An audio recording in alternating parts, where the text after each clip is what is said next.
Hi students, let's begin today's class with a new topic, Fundamental Theorem of Arithmetic.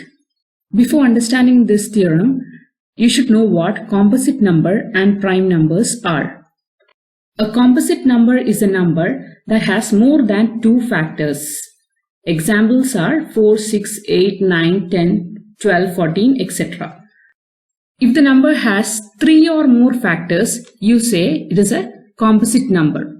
So what is a factor? A factor is a number that goes in another number without leaving a remainder. So let's check with an example. Let's take the number 2 and 6. Two goes thrice in 6. So you get the remainder as 0. Here 2 can be called as the factor of 6. Similar way, if we take 3 as the divisor, 3 goes twice in 6, leaving the remainder 0. So here 3 is also a factor of 6. Now take 1. 1 goes 6 times 6, 0. So 1 is a factor of 6. Similar way, if you take 6, 6 goes once, 6, leaving remainder 0. So 6 is a factor of 6. So the number 6 has factors 2, 3, 1 and 6. So the factors of 6 are 2, 3, 1 and 6. Here you can see 6 has more than 2 factors. That is, it has here 4 factors. So any number that has more than 2 factors are called composite numbers. Here you can see the smallest composite number is 4. 1 is neither composite nor prime because 1 has only a positive factor 1 in itself. Next is the prime number.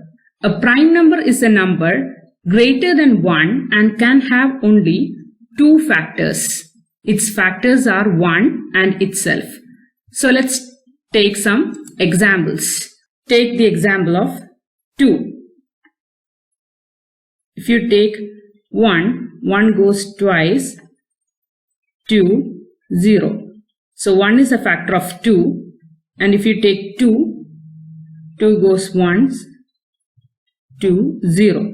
So 2 is also a factor of 2. So the number itself and 1 will only be the factors if it is a prime number. If you take any other number 3, 5, 7, 11, 13, 17, you will get only 2 factors.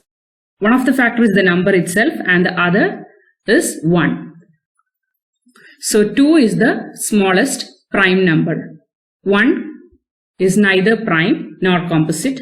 So in the definition you have given, a prime number is a number greater than 1 and can have only 2 factors. Now let's go in detail to the fundamental theorem of arithmetic. What does it say? Example. Let's take any natural number. Let it be 10. So you know 10 can be written as 10, 5, 1. 2 into 5. If you take some other number 32, 32 can be written as 2, 1, 6, 2, 8, 2, 4, 2, 2, 2.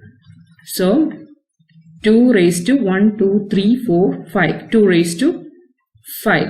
So here, if you check, any number can be represented as the product of their prime factors. So here, the prime factors are 2 and 5. 2 and 5 comes in prime number. If you take any natural number, you can represent it as the product of their prime factors. Let's take the example of a very large number. 3, 2, 7, 6, 0. 3, 2, 7, 6, 0.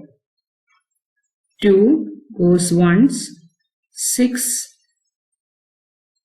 3, 8, 0. 2 goes 8, 1, 9, 0. In 8190, 2 goes 4, 0, 9, 5. Next you cannot take 2 because it will not go in 4095. So let's check with 3. So 3 once, thrice, 6, 5. If you check with 3 again, you get 4, 16, 5, 5. 3 will not go in 455. So let's check the next prime number, that is 5. 5 goes 9, 1. 2 will not go in 91. The next prime number is 3. 3 will also not go. So let's take 5 will also not go. So next take the 7. If you take 7, you get 1, 3. In 13, 13 will go.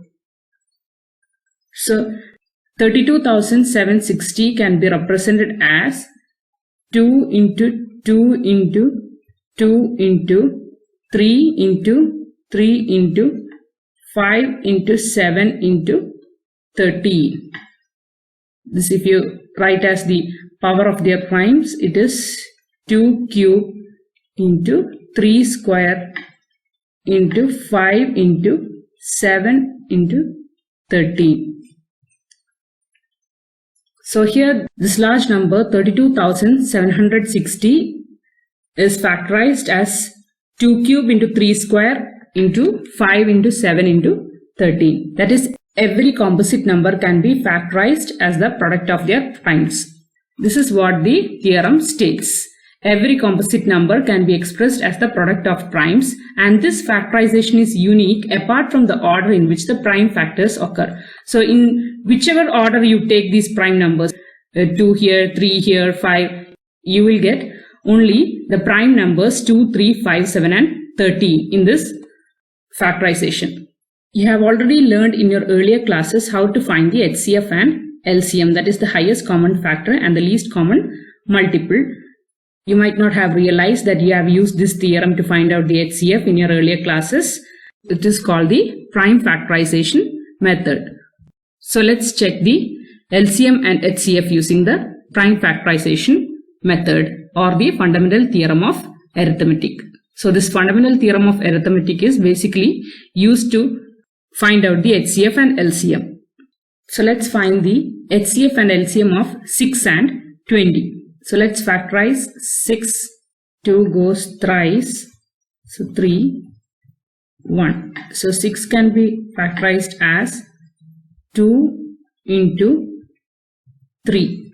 Similar way, if you take 20, 2, 10, 2, 5, 5. So 20 can be factorized as 2 square into 5. Here you have 2 2's, so you take 2 square, that is power of the number. Now you have to get the HCF. So HCF is the highest common factor.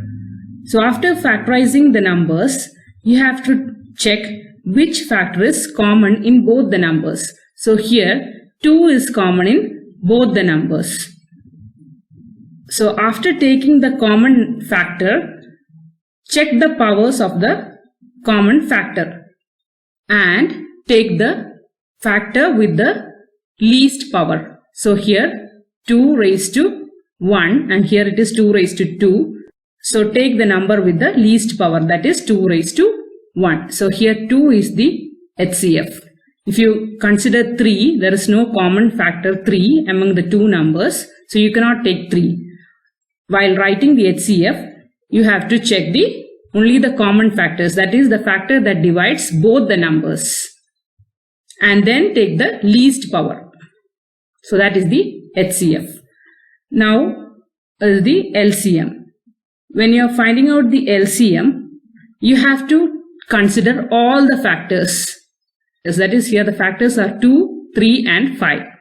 So take the power that is greater, that is 2 square. So you get 4 into 15. So 60 is the LCM. So this is the method that is used to find out the HCF and LCM, and it uses the fundamental theorem of arithmetic, that is the prime factorization method. We will do more problems on HCF and LCM in the coming classes. Thank you.